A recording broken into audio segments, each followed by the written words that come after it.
We all know Tokyo as the capital of Japan today, but for over 1,000 years, that honor belonged to Kyoto. In fact, the term Kyoto literally means capital city. This long history is the main reason why it is teeming with structures and customs from the bygone times, making it an attractive destination for foreigners who are interested to dig deeper into traditional Japanese culture. True, Japan's seat of power has moved to Tokyo, but Kyoto remains the cultural core of the archipelago. When most major cities in Japan have shifted to highlighting its futuristic attractions, Kyoto remains steady in its dwelling in the past and flaunting its cultural heritage. Hey there, poor traveler! We are Vince and Josh. Planning a trip to Kyoto? Well, it's your lucky day because in this video, we're sharing some practical tips that you might find useful, especially if it's your first time in the city. When is the best time to visit Kyoto? Every season highlights a different side of Kyoto. Clad in the fiery colors of autumn, dressed in white snow in winter, adorned with the pink glow of cherry blossoms in spring, and finally, drowned in a sea of verdancy in summer. Each has its own pros and cons, but if you're after visual spectacles, these two will be your best bets. Spring is also the beginning of peak season, when cost of flights and hotel rooms begin to rise. Yes, the Sakura experience is magical, but prepare to shell out more dough and share the place with a bigger crowd. Summer is also part of the peak season, and if you're from the tropics like me and you want to explore in an atmosphere different from what you're used to, well, stay away from the summer months. Not only are these months crowded, they can also be too hot. But longer days mean you have more hours of daylight, more time to explore, and more opportunities to take wonderful photos. Autumn is a great time to be in Kyoto because this is when the prices drop, crowds thin, and foliage turns fiery orange and red. Temperature is also pleasant and comfortable for sightseeing, while winter is great for budget travelers because airfares are the lowest at this time. No, snow in Kyoto. However, establishments tend to open later and close earlier. If you want to avoid the biggest crowds and steepest prices, you might want to stay away from these dates. How to get there? Kyoto Prefecture doesn't have its own airport, but the region's primary gateway, the Kansai International Airport, is just 1.5 hours away.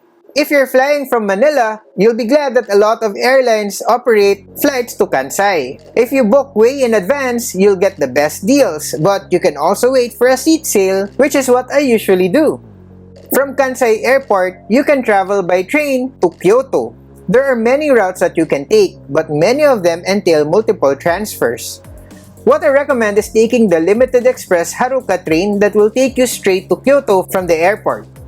Yeah, it's a little costly, but there are some ways to save money.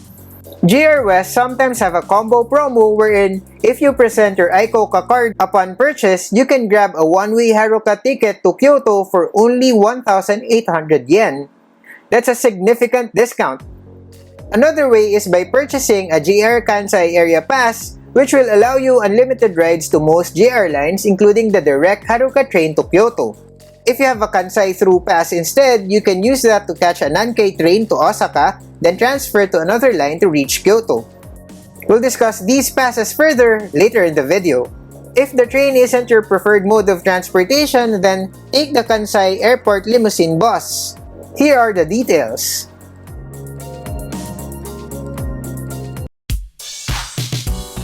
Where to stay? Many travelers choose to stay in Osaka and just visit Kyoto on a day tour. But if you can, spend at least one night in Kyoto because this city is packed with so many attractions that one day is just not enough. Which part of the city is best for travelers? Well, definitely the area surrounding Kyoto Station. Kyoto Station is the heart of the city. It is impossible to explore Kyoto without setting foot in its vicinity. One way or another, you'll find yourself here whether you're catching a train or bus or looking for a place to eat. Hence, the closer you are to the central station, the more convenient and hassle-free your trip will be. How to get around? Almost every key tourist attraction in Kyoto is accessible by bus or by train. So if you become familiar with the bus and train system, you're good to go. Kyoto Station alone is massive. Train and subway lines operating to, from, and around the city converge here. The lines are a bit intricate, so you have to make sure you're on the right platform and you're boarding the right car of the right train. One thing that has proven helpful to me again and again is Hyperdia. It's a web-based search engine that would tell you train schedules and routes instantly. Just make sure you know the closest train station to your destination and let Hyperdia do the rest. We have a step-by-step tutorial on our website, so just follow the links in the description. But not all attractions are easily accessible by train. The Kinkakuji Temple and Kiyomizu-dera are just two of the most prominent examples. But don't worry, you can also catch a bus at Kyoto Station easily. If your target attraction is a bit far from the closest station, check if there are places that you can drop by in between. For example, the closest train station to Kiyomizu-dera is Hankyu's Kawaramachi Station and Gion Shijo Station, which are both located over 2 kilometers away. But in between are Gion District, including Ryasaka Shrine and Maruyama Park, and Higashiyama District, which is a picturesque walking street. If you build your itinerary well, you can still have an efficient day. There are also train passes that will make your journey more hassle-free. If your hotel is in Osaka and you want to explore Kyoto on a day trip, consider getting a Hankyu Tourist Pass or Keihan Kyoto Osaka Sightseeing Pass. The Hankyu Tourist Pass will give you unlimited access to Hankyu lines to and from Kyoto, Osaka, and even Kobe. The pass comes in two variants, 1 day and 2 day, which cost 700 yen and 1,200 yen respectively. That's a big deal. Typically, a round-trip ticket to Kyoto alone costs 800 yen. If you're going to buy tourist pass, especially if you're staying here in Osaka, and pupunta kayo ng Kyoto, kasi yung single journey na ticket going from Umeda to Kyoto is 400 yen na. Tapos, syempre, magtutour pa kayo ng ibang mga places sa Kyoto or dito sa Osaka. The Hankyu Tourist Pass covers that already, which means the cost of all the other rides you make become part of your savings. On the other hand, the Kyoto-Osaka Sightseeing Pass is offered by Keihan Railways and will give you unlimited use of the Keihan Line and Otokyoyama Cable Line. There are also special discounts at some attractions. Like the Hankyu Line, it can also take you to Gion District. But what makes it different from Hankyu Tourist Pass? Hankyu has a station in Arashiyama, Keihan doesn't. Likewise, Keihan has a station near Fushimi Inari Shrine, Hankyu doesn't. But both can give you access to many other Kyoto attractions. Kintetsu Rail Pass. If you want to visit Osaka, Kyoto, and Nara, or you want to also visit Mie Prefecture or Nagoya, our best bet is Kintetsu Rail Pass. It will give you unlimited access to the Kintetsu Railway network, which spans much of the Kansai region and reaches even as far as Nagoya. There are 4 types. The regular Kintetsu Rail Pass, which is valid for 5 days, the Kintetsu Rail Pass Plus, and the 1 day and 2 day variants. The 1 day and 2 day passes are valid only in Osaka, Nara, and Kyoto. Note that while the Kintetsu Rail Pass is accepted at limited express trains, it only covers the basic fare. An additional fee for the limited express ticket, which guarantees a reserved seat, is required. The Kintetsu Rail Pass also gives you special deals and discounts at various attractions and stores in Kansai and Nagoya, including Big Camera stores and Nabana no Sato. If you plan to visit multiple cities in Kansai region including Osaka, Kyoto, Nara, and Kobe, you can use regional passes like the JR Kansai Area Pass and Kansai Through Pass. Both offer unlimited train rides across Kansai region, and both can also be used to travel from Kansai Airport to Osaka or Kyoto and back. The main difference is, the JR Kansai Area Pass is only accepted on JR trains and buses. This won't work on Nankai lines or subway lines. Meanwhile, the Kansai Through Pass can be used on most non-JR trains and some buses, but not on JR lines.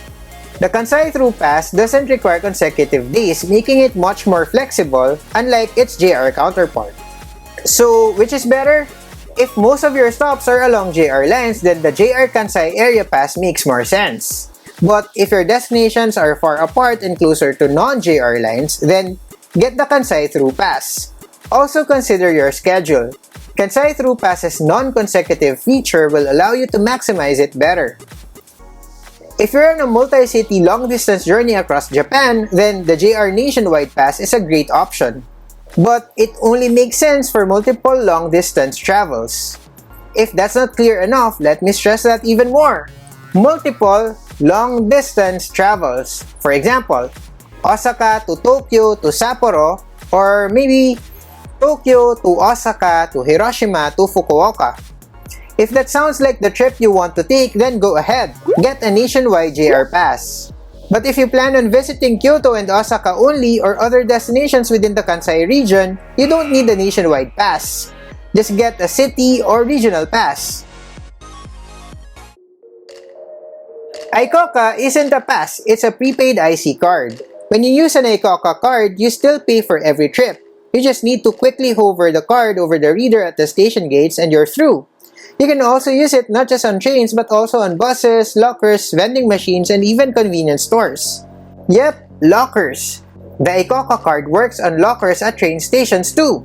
Note that other IC cards in Japan like Tokyo's Pasmo and Suica will work in Kyoto too, but not for traveling from one region to another. Where and what to eat. Kyoto has a vibrant food scene. For starters, it is the city with the most Michelin-starred restaurants. Yes, even more than Tokyo or Paris. But you don't need to splurge at posh restaurants for unforgettable eats. There are plenty of budget-friendly food places around. For example, if you ever find yourself walking down Teramachi Dori at mealtime, find Butaya Tonichi, whose menu is dominated by pork cutlets, but I was told that their specialty is pork steak. Vince decided to order the loin and tenderloin combo while I had pork steak combo, so we could taste as much as we can. Kyoto is also known for two other varieties of okonomiyaki. Betayaki is much thinner but uses the same base ingredients. On the other hand, negiyaki replaces cabbage with scallions or kujo. At Donguri, which has around 9 branches in Kyoto and beyond, there are beef, pork, seafood, and even vegetarian options. You also get to cook it on the hot griddle at your table. Just follow the instructional card on how to cook and season your savory pancakes. If you're traveling on a shoestring, a good way to save on food is by shopping at a friendly neighborhood supermarket. I always do this when I'm staying in Japan for a long time. Supermarkets in Japan sell fresh and cooked food, and they are good. Not as good as what you would have at a proper restaurant, but way better than what you would expect from supermarkets. Here's a tip. Hit the supermarket past 8 p.m. because most perishable products like sushi and other cooked meals are put on sale. You can save up to 75%. Kyoto attractions. Where to go in Kyoto? Well, too many to mention here, so we'll just create a separate video for it. Make sure you don't miss it by subscribing to this channel and hitting the bell icon so you're notified when it's up. If you need more information about traveling around Kyoto or another destination in Japan, you'll find comprehensive travel guides with sample itineraries on our website, www.thepoortraveler.net, or check out the links in the description. If you have questions, let us know in the comment section below. You can also follow us on Instagram, TikTok, Facebook, Twitter, and YouTube. Just look for @ThePoorTraveler. You may also tune in to the Poor Traveler podcast on Spotify. That's all for now, and remember, plan smart, travel safe, and make every trip worth it.